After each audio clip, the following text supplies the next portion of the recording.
আসসালামু আলাইকুম, welcome to জেস্ট life. চলছে আমের মৌসুম, তাই জেস্ট লাইফও তার সাবস্ক্রাইবারদের নিয়ে উদযাপন করবে মজাদার কিছু আমের রেসিপি দিয়ে আম সপ্তাহ। তারই ধারাবাহিকতায় আজকে নিয়ে আসলাম দুটো মজাদার আমের ডেজার্ট। তো চলুন দেখে নেওয়া যাক। আমার প্রথম রেসিপিটি হচ্ছে ম্যাঙ্গো ককটেল। খুব ইজিলি এটা আপনারা বাড়িতে তৈরি করতে পারবেন। প্রথমেই আমি এখানে কিছু বরফের টুকরো নিয়ে নিচ্ছি একটা গ্লাসের ভিতরে।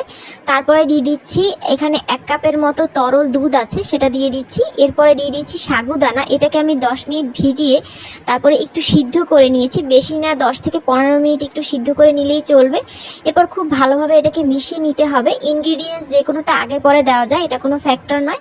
দেন আমি এখানে দিয়ে দিচ্ছি ম্যাঙ্গো পাল্প। এখানে আমি অর্ধেক ম্যাঙ্গো পাল্প নিয়েছিলাম, সেটাই পুরোপুরি দিয়ে দিচ্ছি এবং খুব ভালোভাবে এটাকে মিক্স করে নিতে হবে। আর সর্বশেষ দিয়ে দিচ্ছি এখানে কিছু আমের টুকরো।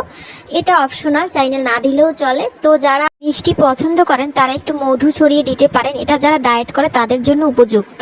তো আশা করি আপনাদের ভালো লাগবে। আমার নেক্সট রেসিপি হচ্ছে ম্যাঙ্গো চিরা ডেজার্ট। এটা কিন্তু খুব ইজিলি আর বাড়িতে তৈরি করা যায়। এজন্য কিছু চিরা আমি ভিজিয়ে রেখেছিলাম 20 মিনিটের মতো। তারপরে দিয়ে দিচ্ছি 1 কাপ তরল দুধ।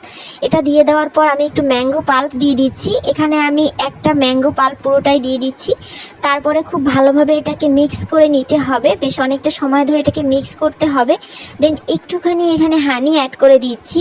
আর তারপরে দিয়ে দিচ্ছি কিছু ম্যাঙ্গোর টুকরো, একদম অপশনাল, এটা চাইলে না দিলেও চলে। আর কিছু বাদাম কুচি, কিশমিশ দিলেও মজা হয়, বাট আমার কাছে কিশমিশটা অ্যাভেলেবেল ছিল না, এজন্য দিতে পারিনি। তো আপনারা চাইলে এটা কিন্তু অ্যাড করতে পারেন। এই যে আমার ডেজার্টটা একদম তৈরি, ঠান্ডা ঠান্ডা এটা পরিবেশন করুন।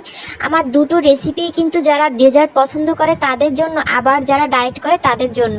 তো আশা করি রেসিপিগুলো ভালো লাগবে। যদি এমন আরও মজাদার আমের রেসিপি জানা থাকে অবশ্যই জানাবেন। চ্যানেলটি সাবস্ক্রাইব করবেন। আজ এ পর্যন্ত, আল্লাহ হাফেজ।